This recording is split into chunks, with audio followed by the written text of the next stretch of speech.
A very good morning to all the students. आज का जो हमारा टॉपिक है इंडियन इकोनॉमिक्स का वो बहुत ही इंटरेस्टिंग है। जैसा कि आपको पता ही है कि हम लोग एग्रीकल्चर को के नए नए एरियाज़ को एक्सप्लोर कर रहे हैं।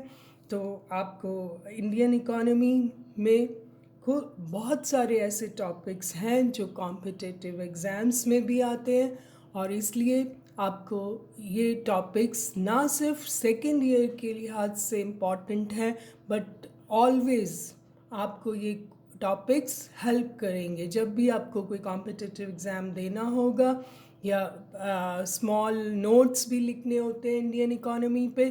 तो ये टॉपिक्स बहुत ही हेल्पफुल है। मैं उम्मीद करती हूँ कि आप ये सभी टॉपिक्स ध्यान से पढ़ रहे होंगे, सुन रहे होंगे। मैं वीडियोस के साथ आपको पीडीएफ भी अवेलेबल कराती हूँ। पीडीएफ में नोट्स, सो आपको दोनों चीज़ें सेव करके रखनी है, और आई होप कि आप बहुत अच्छे से अपनी स्टडीज़ कंटिन्यू कर रहे होंगे। लेट्स स्टार्ट टुडेज़ टॉपिक, जो कि इंडियन इकोनॉमी का बहुत इम्पॉर्टेंट एग्रीकल्चर से हम लेते हैं। Factors affecting agricultural productivity. वो कौन कौन से फैक्टर हैं जो एग्रीकल्चर प्रोडक्टिविटी को इन्फ्लुएंस करते हैं, यानी कि उत्पादकता। एग्रीकल्चर में यू ऑल नो एग्रीकल्चर जो है एक बहुत पुरानी एक्टिविटी है, लेकिन अब मॉडर्न टाइम्स में इसमें बहुत सारा बदलाव आता जा रहा है।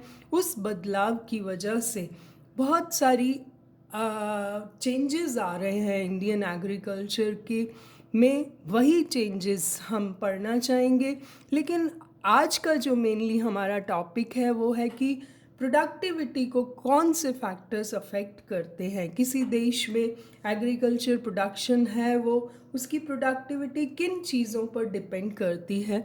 तो सबसे पहले इसे मेजर कैसे किया जाता है, इसे नापा कैसे जाता है। इसमें हम एग्रीकल्चर आउटपुट, हमें देखना क्या है, it is the ratio of agriculture outputs to agriculture inputs. यानी कि एग्रीकल्चर प्रोडक्टिविटी निकालने के लिए हमें टोटल एग्रीकल्चर क्रॉप प्रोडक्शन को डिवाइड करना होता है टोटल लैंड एरिया में, एरिया से। यानी कि कितना प्रोडक्शन हुआ और कितनी लैंड पे हुआ, उससे हमारी एग्रीकल्चर प्रोडक्टिविटी का रेशियो निकल आता है। ये ज़रूर है कि ये बड़ा स्पेसिफिक होता है, रीज़न स्पेसिफिक, कि किसी भी जगह किसी भी एरिया में कितनी प्रोडक्टिविटी होगी। लेकिन फिर भी कुछ कॉमन फैक्टर्स हैं, जैसे कि आप जानते हैं, हम जानते हैं कि रेगिस्तान में प्रोडक्शन नहीं होगा, मैदानी इलाकों में ज़्यादा प्रोडक्शन होता है। लेकिन फिर भी कुछ मेन ऐसे फैक्टर्स हैं, हम उनके बारे में पढ़ते हैं। सबसे पहले तो फिज़िकल फैक्टर्स हैं। फिज़िकल फैक्टर्स जो इफ़ेक्ट करते हैं इंडियन एग्रीकल्चर प्रोडक्टिविटी को, सबसे पहले है क्लाइमेट। ऑफ कोर्स आपको पता है कि एग्रीकल्चर प्रोडक्शन के लिए हीट और मॉइस्चर की बहुत ज़्यादा ज़रूरत होती है। जहाँ पर हाई टेम्परेचर होता है, ऐसा माना जाता है कि agriculture is successfully done. So plant life भी ड्राई एरियाज़ में नहीं पॉसिबल है अनलेस हमारे इरिगेशन की फैसिलिटी ना हो। इसका सबसे अच्छा उदाहरण है इंदिरा गांधी कैनाल। जब वो नहीं थी तो गंगानगर से लेकर पूरा इलाका जो था वो रेगिस्तानी था और वहाँ पे कुछ भी प्रोडक्शन नहीं होता था। लेकिन जब से इंदिरा गांधी कैनाल वहाँ आई, तब से मिट्टी की जो उत्पादकता थी, प्रजनन क्षमता, वो बढ़ती चली गई। और आज हम देखते हैं कि हम गंगानगर, जो कभी रेगिस्तानी इलाका हुआ करता था, आज हम उसे प्रोडक्शन में नंबर 1 है राजस्थान में। सो आप देख सकते हैं कि किस तरह से किसी क्लाइमेट, किसी जगह का जो इरिगेशन से हम उसका रूप बदल सकते हैं in spite of many problems. तो दूसरा रीज़न जो है वो है सॉइल्स। सॉइल भी, मिट्टी की उत्पादकता, प्रजनन क्षमता कितनी है, ये भी डिपेंड करता है प्रोडक्टिविटी कितनी रहेगी। क्योंकि आप जानते हैं, बहुत से लोग इसमें से ज्योग्राफी के स्टूडेंट्स हैं, कि सॉइल की फिज़िकल और केमिकल कॉम्पोजिशन होता है, और कुछ सॉइल्स बहुत प्रोडक्टिव होती हैं, कुछ कम होती हैं। तो केमिकल कॉम्पोजिशन ही डिटरमाइन करता है किसी भी प्रदेश में मिट्टी की उत्पादकता को। तो हम इसे इम्प्रूव भी कर सकते हैं कांस्टेंट कल्टीवेशन से। हम लैंड को इनफर्टाइल बना देते हैं, हम जो उससे फसलें लेते रहते उससे क्या होता है कि मिट्टी की उत्पादकता कम हो जाती है। तो इसके लिए बहुत सारे उपाय हैं कि लैंड को खाली छोड़ दिया जाए, या रोटेशन ऑफ क्रॉप्स किया जाए, या मैन्योर और फर्टिलाइजर्स डाला जाए। तो सॉइल इरोजन और वाटर लॉगिंग बहुत बड़ी प्रॉब्लम है, और उसको भी हम कॉन्ट्यूर फार्मिंग, जिसे हम समोच्च खेती कहते हैं, कि ढलान के क्षेत्र में पंक्ति बनाकर खेती करना, उससे हम मिट्टी के कटाव को रोक सकते हैं, उससे पानी इकट्ठा नहीं होता। Next reason is topography. इसका क्या मतलब है कि जो एरियाज़ हैं, कहीं तो किसी हमारे देश में तो बहुत वैरायटी, कहीं माउंटेन्स हैं, हिली एरियाज़ हैं, कहीं मैदान हैं, तो कहीं ढलान है। तो ये सब चीज़ें क्या हैं कि ये मॉडर्न टेक्निक्स को यूज़ करने में बहुत बड़ी हर्डल्स होती हैं, क्योंकि वहाँ पर मीन्स ऑफ ट्रांसपोर्टेशन नहीं आता, मशीनरी नहीं पहुँच पाती, नदियाँ, पर्वत, ये सब चीज़ें रोक देती हैं एक्सपेंशन ऑफ मॉडर्न टेक्निक्स। तो अगर किसी जगह पर डेंस पॉपुलेशन होती है और प्लेन रीजन होता है, तो वहाँ चीप एग्रीकल्चर लेबर होती है, उससे क्या होता है, ह्यूज मार्केट मिल जाती है फॉर द प्रोडक्ट्स। तो आपने देखा कि गंगा का जो मैदान है, यहाँ पर प्रोडक्शन भी ज़्यादा है, बिकॉज डेंस पॉपुलेशन है, लेबर इज़ अवेलेबल। सो ये सारे फैक्टर्स भी प्रोडक्टिविटी को इन्फ्लुएंस करते हैं। Then there are some economic factors, price of the inputs. Modern techniques जो हैं वो बहुत एक्सपेंसिव भी हैं।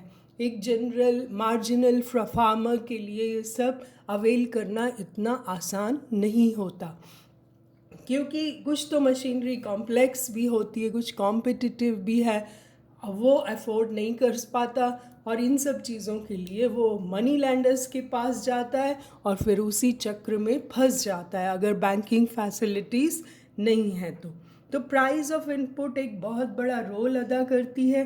क्योंकि आपने देखा कि ग्रीन रिवोल्यूशन जो था वो it was totally depend on HYV, यानी कि हाइब्रिड जो वैरायटी ऑफ सीड्स था उस पर डिपेंड था। तो it was a quite expensive also, जो कि एक जनरल फार्मर के लिए पॉसिबल नहीं था। तो जितने भी नए टेक्निक्स आती हैं ये एक्सपेंसिव होती हैं। तो इट डिपेंड्स कि अगर वो तभी यूज़ कर पाता है अगर उसके पास इनके लिए बहुत सारा धन हो। Then subsidies to support the growth of commercial crops. बहुत सारा धन जो सब्सिडीज़ हैं या लिबरल लोन्स भी कह सकते हैं, वो सरकार फार्मर्स को प्रोवाइड करती है कि इकोनॉमिक स्टेबिलिटी। होता क्या है कि जब बम्पर क्रॉप्स होती हैं तो प्राइसेस गिर जाते हैं फसल के, और इसकी वजह से आप सुनते हैं ना, 1 रुपये किलो टमाटर बिक रहा है, 2 रुपये किलो। तो सोचिए कि वो इतनी उसकी फार्मर्स की डिफ़िकल्टीज़ कितनी बढ़ जाती हैं, उसे कॉस्ट ऑफ प्रोडक्शन भी नहीं मिलता। इन सब को सपोर्ट करने के लिए सरकार सब्सिडीज़ देती है, और उस सब्सिडीज से जो फार्मर्स हैं वो सरवाइव कर जाते हैं। दूसरी तरफ कंज्यूमर्स को भी लो प्राइस पर गुड्स मिल जाती हैं। तो दोनों ही इस सब्सिडीज से बहुत अफेक्ट होते हैं। ऑल्दो सब्सिडीज़ पर इंटरनेशनल लेवल पर भी सब्सिडीज़ का विरोध होता है। हम आगे किसी नेक्स्ट चैप्टर में इसको डिटेल से पढ़ेंगे। देन किसी labour laws and government policies, किसी देश की लेबर लॉज और पॉलिसीज़ कैसी हैं। आपने देखा कि माइग्रेंट वर्कर्स भी जाकर एग्रीकल्चर सेक्टर में काम करते हैं। हम सुनते हैं कि जब फसल काटने का टाइम होता है हमें लेबर नहीं मिलती, यही सुनने में आता है कि वो सब लोग गांव चले जाते हैं। तो ये सीजनल है, जो एग्रीकल्चर है ये एक सीजनल ऑक्यूपेशन है, कभी तो बहुत काम होता है और कभी नहीं होता। तो यहाँ लो वेजेस दिए जाते हैं। लो वेजेस से इंसेंटिव नहीं रहता, काम करने वाले एक्सपर्ट नहीं होते, और आपने देखा ही है कि प्रेशर कितना है लैंड पर, और कैपिटल अवेलेबल नहीं है, ट्रांसपोर्ट फैसिलिटीज़ नहीं है, और गवर्नमेंट पॉलिसीज़ भी डिसाइड करती हैं कि किसी देश में एग्रीकल्चर के लिए कितनी लैंड अवेलेबल होगी।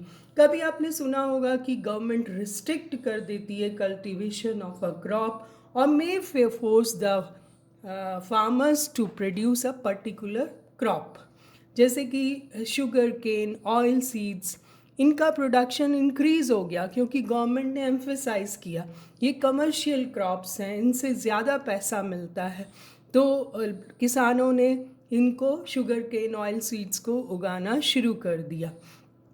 तो 1947 में भी जब हमारा देश आज़ाद हुआ था तो गवर्नमेंट ऑफ इंडिया ने टैक्स रिलीफ और कंसेशंस दिए थे to the farmers for growing jute.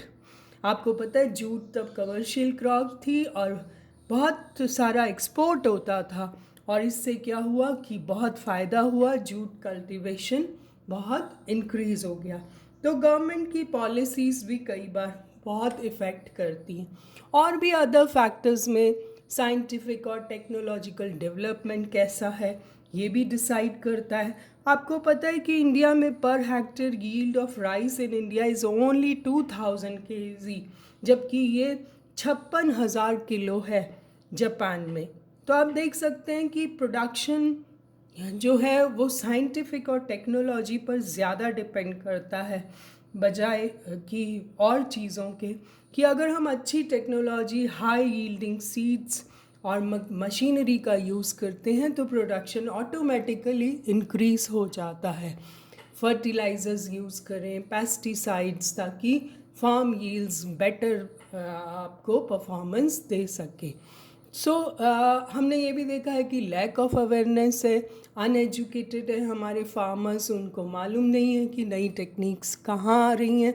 फिर natural calamities make them helpless. अभी आपने देखा कि बाढ़ आ रही है देश में जगह जगह, तो सोचिए कि उनका प्रोडक्शन ज़ीरो हो जाता है और वो कैसे बेयर करते होंगे इन सब नेचुरल क्लैमिटीज़ को।